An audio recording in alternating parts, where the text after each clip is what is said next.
By the fall of 1955, Topps had Bowman on the ropes.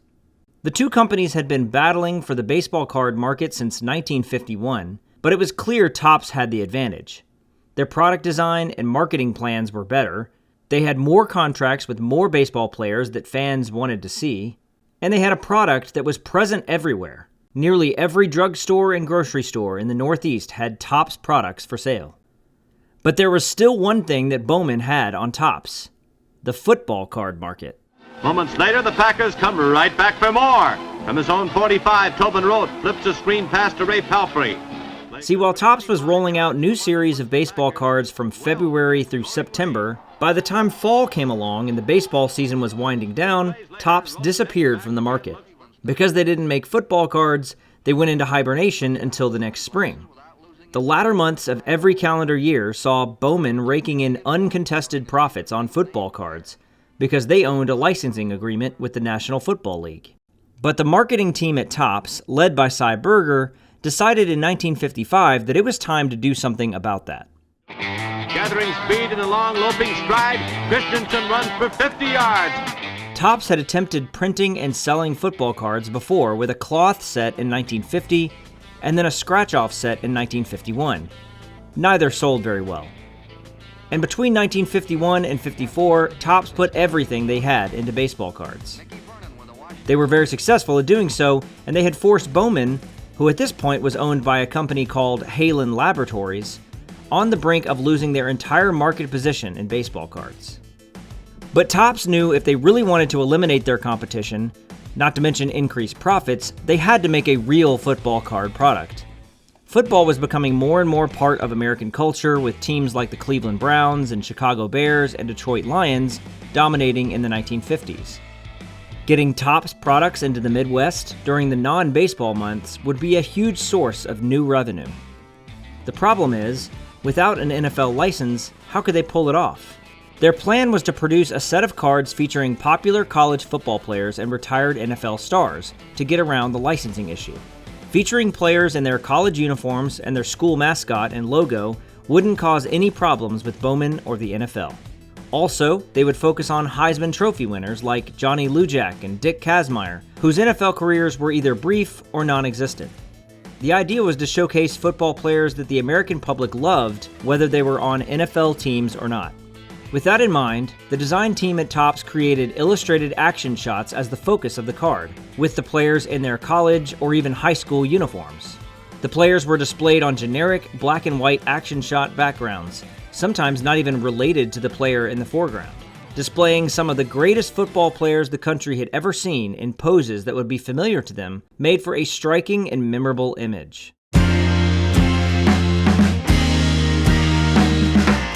And of course, the cards featured the usual amount of detailed information about players on the front and back that customers had grown to love about Topps cards. The final touch was an All-American logo in the corner that was perhaps a nod to the NFL itself. Several early versions of the NFL's logo utilized American flag colors, especially the red stripes. So Topps devised a strikingly similar logo for their All-American brand. Of course, one of the most lasting impacts of this set is its lineup of players. The set features over 100 football players, including 16 Hall of Famers like Sid Luckman, Red Grange, and Sammy Baugh. But the biggest card in the set by far is card number 37, Jim Thorpe. Jim Thorpe was a Native American athlete and gold medal Olympian who became known for playing many different sports, including football. But he got his start at Carlisle Indian Industrial School in 1907, where he played football for coaching legend Pop Warner. Thorpe became a nationwide legend for his athletic ability in the early part of the 20th century, so it was natural to include him in this set of football cards. His card shows him in standing pose above an aerial shot of a football gridiron, one of the many sports in which he dominated. Thorpe card number 37 sells for several $1,000s in near mint grades, and the all-time record sale is a PSA 9 that sold for $63,000. Another key card in the All-American set features the Four Horsemen of Notre Dame: Harry Stuhldreher, Don Miller, Jim Crowley, and Elmer Layden. This backfield ran all over opposing defenses in the early 1920s, culminating in a 10-0 record in 1924 and a 27-10 win over Stanford in the Rose Bowl. This card, graded near mint, sells for around $2,000 on average, and a PSA 9 just recently sold for $7,000. By featuring some of American football's most iconic players and successful athletes, Topps gained ground almost immediately on Bowman. Not only was the Topps product attractive and surprisingly deep in its checklist, but 5-cent packs of Topps All-American yielded 9 cards per pack. Bowman's 1955 football packs cost the same 5 cents, but only came with 7 cards. Even though Bowman featured current NFL players like Doak Walker and Y.A. Tittle, they were beaten in the market by Topps, who had a weaker lineup of players, but a far superior product and a better marketing strategy. This would end up being the death blow to Bowman. In January of 1956, only months after Topps All-American hit stores, Halen Laboratories sold all of their Bowman assets to Topps for a mere $200,000. This included all of their baseball and football licenses as well as the Bowman name.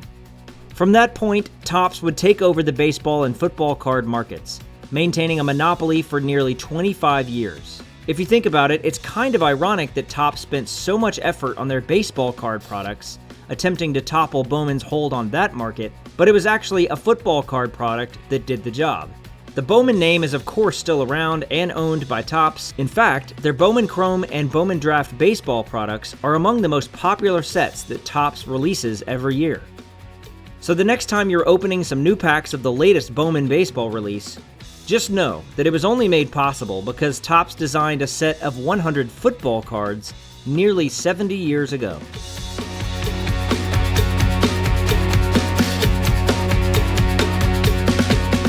Hey, thanks for watching. And if you liked what you saw, please consider subscribing to our channel.